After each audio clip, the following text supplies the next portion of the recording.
Assalamualaikum warahmatullahi wabarakatuh. Kali ini kita akan bincangkan bab 4 koordinasi badan. Jadi kita akan tengok dulu subtopik 2.1, itu koordinasi badan lah. Okey, jadi koordinasi badan ditakrifkan sebagai satu proses di mana pelbagai bahagian badan akan bekerjasama dalam memberi tindak balas terhadap perubahan di sekeliling tubuh yang dikenali sebagai rangsangan. Jadi itu takrifan untuk koordinasi badan. Apa yang dimaksudkan dengan koordinasi badan? Jadi koordinasi badan ini dikawal oleh dua sistem. Yang pertama, kita ada sistem saraf. Jadi sistem saraf ini melibatkan unit-unit yang dinamakan sebagai neuron, yang akan kita tengok lebih lanjut nanti. Dan yang kedua, kita ada sistem endokrin. Jadi sistem endokrin terdiri daripada kelenjar-kelenjar endokrin yang menghasilkan hormon. Hormon ini yang merangsang badan kita untuk menghasilkan tindak balas. Okey, jadi kita tengok sekali lagi takrifan yang diberikan untuk koordinasi badan. Itu proses di mana pelbagai bahagian badan bekerjasama dalam memberi tindak balas terhadap perubahan di sekeliling tubuh yang dikenali sebagai rangsangan. Dan diberikan contoh di sinilah, ada seorang lelaki ni sedang berlari. Jadi bila ianya berlari, badan kita perlu lebih banyak oksigen dan perlu lebih banyak tenaga. Jadi yang pertamanya, oksigen akan kita dapat daripada sistem pernafasan kita lah. Jadi ini yang menyebabkan berlaku perubahan pada rongga toraks kita sebagai contoh. Di mana rongga toraks kita ni di bawahnya ada organ pertukaran gas, iaitu paru-paru.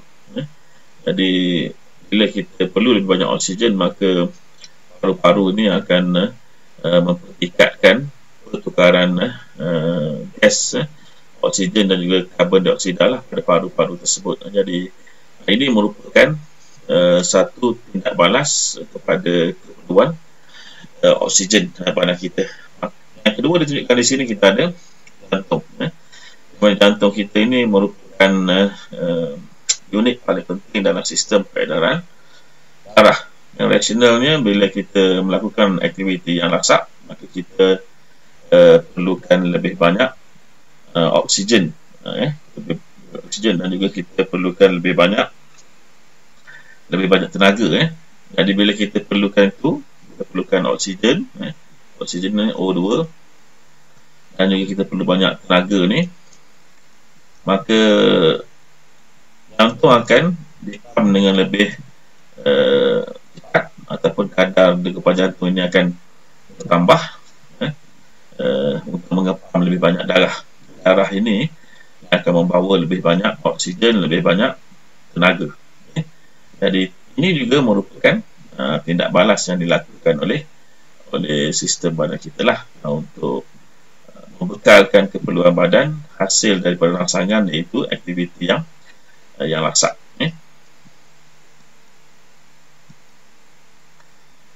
Okey, seterusnya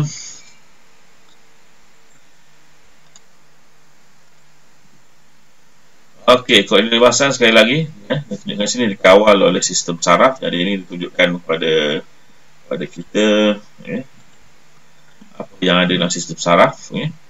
Jadi sistem saraf terdiri daripada, yang pertama sekali kita ada sistem saraf pusat yang terdiri daripada otak. Ini bahagian otak dan disambung pula dengan saraf tunjang. Jadi ini adalah sistem saraf pusat, sistem utama kita.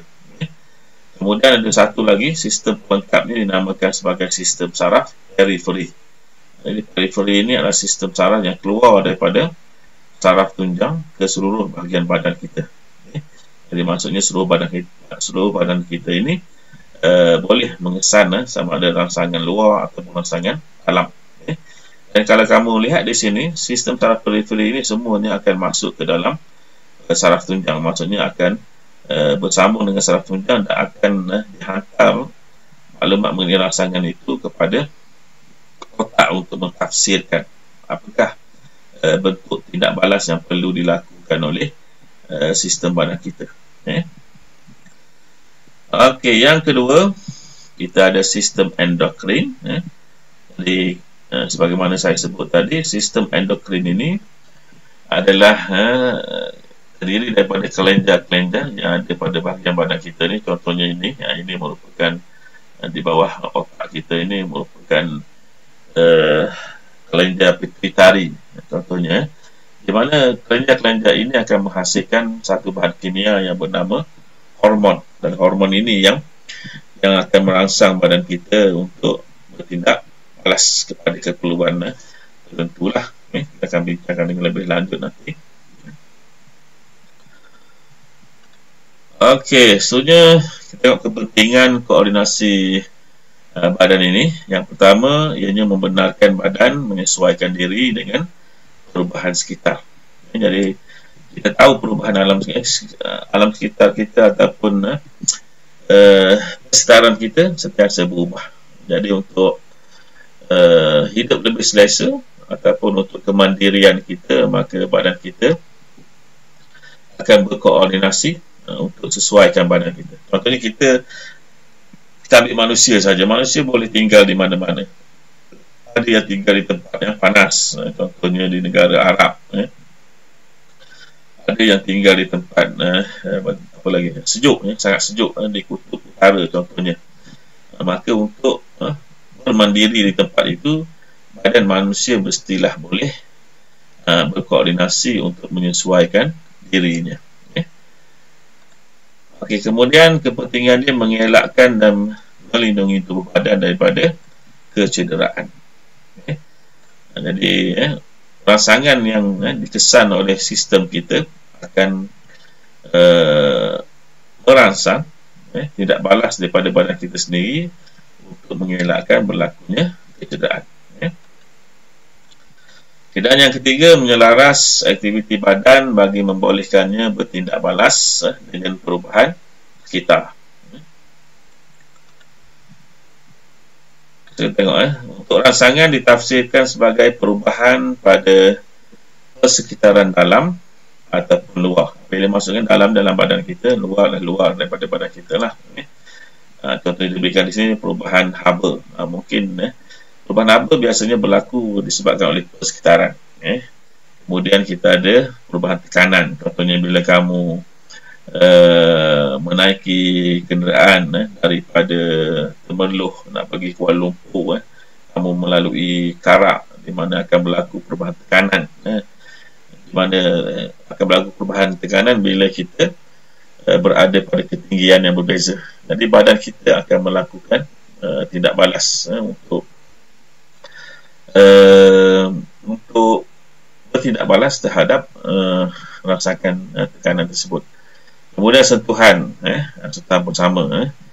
Sebagai contoh apa? Contohnya kalau waktu malam lah, waktu malam kamu tak nampak apa-apa, kamu tersentuh sesuatu yang licin ataupun lembap, mungkin itu menyebabkan kamu menyentak tangan kamu.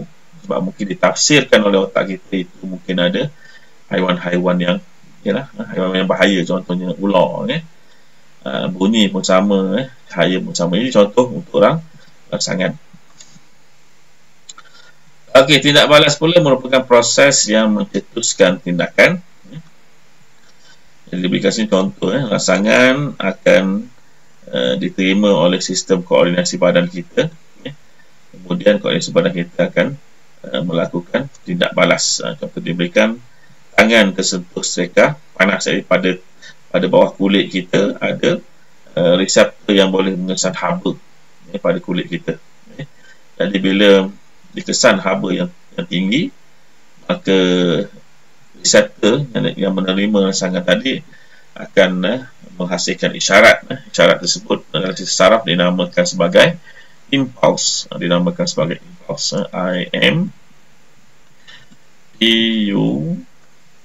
IMPULS. Maaf, teruk sangat.